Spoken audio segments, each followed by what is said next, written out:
Guys, welcome to the first and only ever episode of Scope Chat.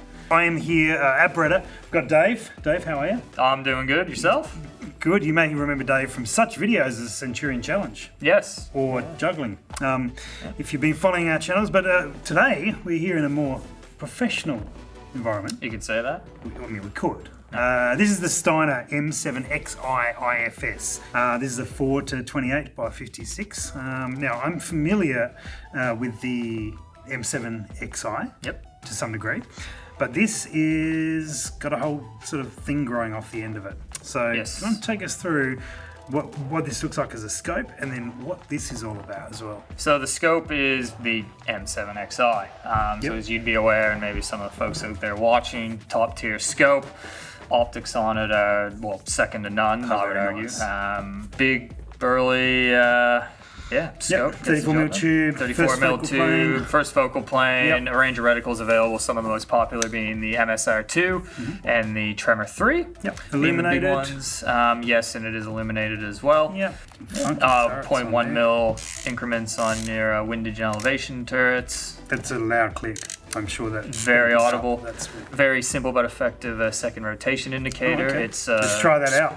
There you go. You'll see a little solid post pop up. There it is. So it's very simple to the point, because as you know, when you're out there in the field, you want more moving parts means more things go wrong. This is true. Keep it nice and simple. Okay, cool. So that's this part of the scope. What is going on here? So that is the computer that contains and I guess runs computer. I mean, my software engineering is not too good. Some fancy computer stuff which accommodates and runs the IFS, or the intelligent firing solutions, or intelligent firing solution. I guess to put it in layman's terms, because it can get a bit convoluted, but to kind of really just put it out there to people who shoot, it's basically onboard ballistic software. Okay.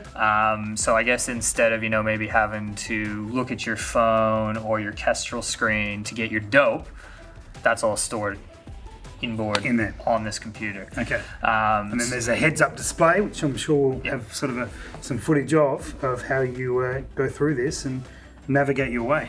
Yeah. So basically, what you'll see when you're looking through this scope, there's a window up top.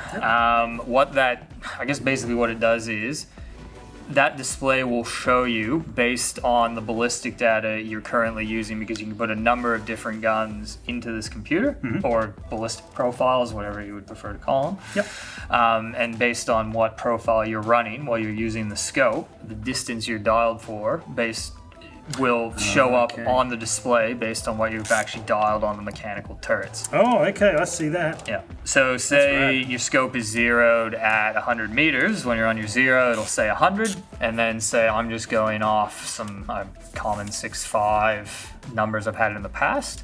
Say you dial up to 3.2 mil on your elevation turret, it'll actually show about 500 meters or whatever that distance equals to on your ballistic profile for that elevation in your scope. 3 mil, you said? 3.2 mil from memory mil. for 6.5 I had once. Whatever this is dialed in for, we're a 338 on this one. Nice. We are 607 meters. What I may say about this too is actually there's also an inclination meter here as well. I'm playing with this a little bit because as I look down, it changes that distance. So if you ever want to learn about angle of the cosine, and it may not make too much sense in your head, if you pick one of these scopes out, it'll make sense to you, because it literally tells you, based on your angle of the cosine, what distance that angle of your fire, it automatically compensates for your angle of cosine and angle of fire. Now, on the right-hand side there, Dave, I see that it says 1.0 meters per second, which I assume is wind. Yes. Because it's got an arrow coming in. So, there is also an interface you'll see on the display for wind. Unfortunately, it's not measuring the wind yet for you. But what you can do is, through your manual input pads on the top, you can actually adjust the direction of the wind and the wind strength. And that will tell you, based on the ballistic data you have loaded into that computer, what windage adjustment you either need to hold on or put on to your windage turret. And obviously, similar to your elevation turret, as you adjust that windage dial, that'll also tell you what windage you have dialed on. You can see that the numbers are going up and telling me the difference. Yeah, right, Brad. So that's quite cool. And all, like, I guess that's the benefit of this is all on board, all ready. All on board, ready to rock. It's a good redundancy because I know I've done it myself. Maybe you have. I don't know. You don't seem to shoot many matches nowadays. So you get behind your rifle again. So it is a good redundancy to remind yourself. Oh, I'm dialed for 300 meters, but I'm shooting at a 500 meter target. That's why I'm hitting so low.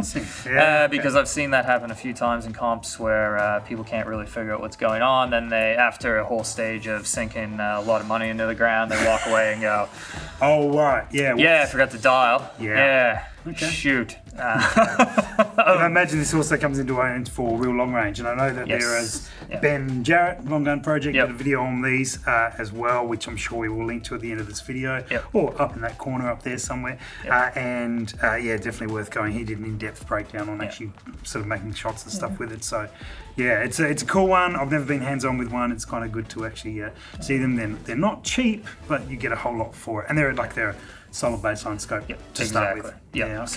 So in addition to your inclination, I'll just do a few more sales plugs as well. It also counters in your temperature and pressure. Okay, so then that sensors are built in. So there is some sensors in there.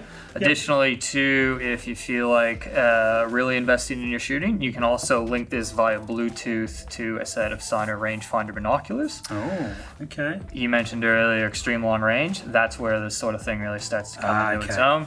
You can have your spotter there, and one cool thing is, as some of the people shooting ELR might know, when you start to get your targets, at 1,000 and further, it becomes really hard to hit the target with a rangefinder. Yes. So what you can actually do is you can set your Steiner rangefinder bindos up. These are the, I believe it's the 1535 nanometer wavelength laser rangefinder binos, 8x30. Yep.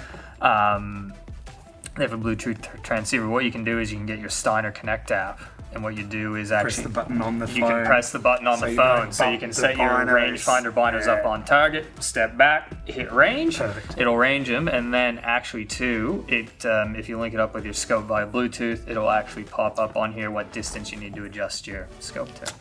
Very cool. And so this will talk with the phone as well. Yes. Yep. Yes. So you can you can store multiple ballistic profiles on here, and you can also store multiple. You do all your inputs via the app on your phone. So you'll enter your ballistic data. You can make adjustments on the ballistic profiles in here. Yep. But the easiest and quickest way to do it is set up your profiles on your phone and then dump them into the onboard computer via Bluetooth. Yeah. Nice. So Dave, you've said a couple of times this will have multiple profiles. You can ballistic profiles you can upload into it. Now you can actually leave your gun zeroed. And change your ammo around and make other changes, and this will take that into account. Yes. For those different profiles. Yes. So the way to go about it, say for example, popular caliber 308, for example. I also like caramel. Caramel. Yeah, it's good. Yeah. So anyway, let's say you have, for example, a 130 grain load that you really like shooting, and a 168 grain load in your 308. Yep. For argument's sake, I know people custom load it there, but 130 grain typically, and in this example, is much faster. Sure. Yep, so what you can do is you can mechanically zero your rifle to that faster ammunition. Yep. So when your rifle is zeroed with the 130 grain ammunition, it'll say 100 meters. Yep. Let's assume you've zeroed for 100 meters on the scope, and your turrets will be at 0 on your elevation and windage. Perfect. Now, say you also have some 168 grain ammo you also like using through the same rifle. Losing, maybe, I don't know. We like throwing stuff in the way I shoot. The way I shoot. Definitely losing. What you can actually do then is, leaving your scope on its mechanical 0, which was set for the 130 grain, we would know from basic ballistics that 168 grain will have a lower point of impact. So when you switch over from your 130 grain to your 168 grain ballistic profile in the scope, what will happen when you switch over, just leave your turrets at 0, the display in the scope will actually then tell you when you've gone to the slower ammo, no, you're actually only now zeroed for 80 meters with that ammunition. So what you'll then have to do is, based on that data, you can crank your scope up and boom, you're on to your 0 for this new ammo without having to shoot anything down range. And you said before, actually, off camera, that even works for subsonic ammo. Yes. That goes all the way through. So if you are running multiple profiles, that could work. So obviously, so we're running off the same rifle with different calibers, and with the way things are at the moment, saving ammunition re-zeroing. I think that's something we can all get behind. Nothing wrong with that at all. Yeah. There we go. That's the, we get these numbers right. M7XI IFS 4228. There are a couple of different versions of the IFS, isn't there? Yes, so there is the 1 to 8 and I believe it's the 2.9 to 20. Cool. All right, check them out. They're definitely worth it if you're into that, particularly if you like everything to be on board and sort of good redundancy. Might be one to check out. If not, if you don't want all that stuff, M7XI is a really good option as well. Dave, thanks for joining us on Scope Chat. No worries, man. Anytime. The only episode we've ever done or ever will do. But cheers, mate. Thank you.